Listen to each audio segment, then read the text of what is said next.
With our international partners, we're launching a major new package of sanctions on individuals, on companies, on vessels, the shadow fleet, to exert maximum pressure on Russia. We're also sending over $2 billion in funding for drones, ammunition, armored vehicles to help Ukrainians defend their territory, as well as a $2.3 billion loan to help rebuild the infrastructure in that country. And take a moment to reiterate our condolences given the barbarism witnessed overnight in Kyiv caused by Russia.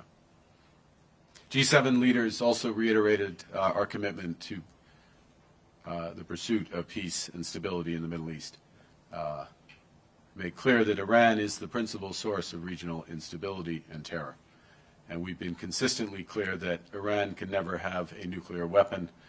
We urge that the resolution of the Iranian crisis leads to a broader de-escalation of hostilities, including a ceasefire in Gaza. Joint statement specifically on Ukraine. The joint statement specifically on Ukraine. It's in your presidential statement or your chair statement, but yeah. It is not signed by the 7 leaders. Why is that the case? What happened? Nothing. Okay. This was discussed by all 7 leaders. Well, it's more than 7 because we have the presidents of the European Commission and the presidents of the European Council last night at dinner. These exact words, and they're in my chair's summary. We had, as I said in French, we had a declaration given the exceptional and fast-moving situation in Iran. We concentrated on that, and as a specific one, I held this for my chair's summary.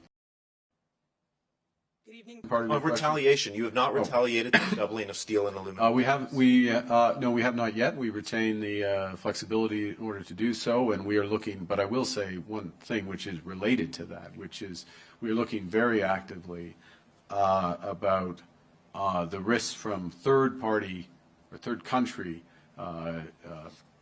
flows of steel, and mainly steel, but possibly aluminum, into Canada. And the need to provide protections from that.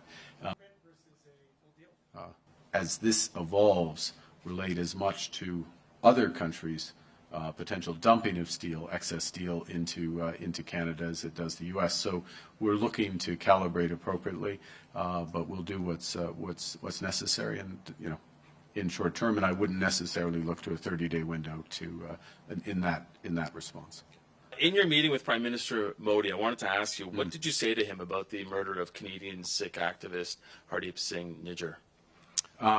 We have had a discussion, the Prime Minister and I, about the importance of having the law enforcement to law enforcement dialogue, which is not just dialogue, cooperation directly, the importance of addressing transnational repression as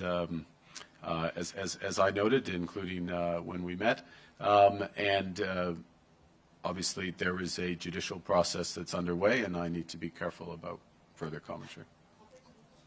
And they are not served at present by. We view that Canada has a unique opportunity to become an energy superpower. That's in all forms of energy. We will shift from. There have been a number of discussions, and I'll refer back to one of the decisions at this summit around Canada's immense potential to be a supplier of critical metals and minerals, rare earths.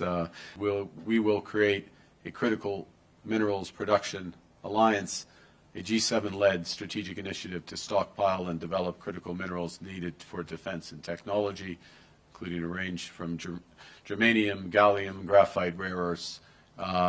We also struck several agreements, accords from the aforementioned critical mineral supply chains to adapting, powering, and sharing artificial intelligence, to collaborating on quantum technologies, to preventing, fighting, and recovering from wildfires, something we feel intensely, obviously, here in the prairies, tackling foreign interference and transnational repression, countering migrant smuggling by dismantling transnational organized crime.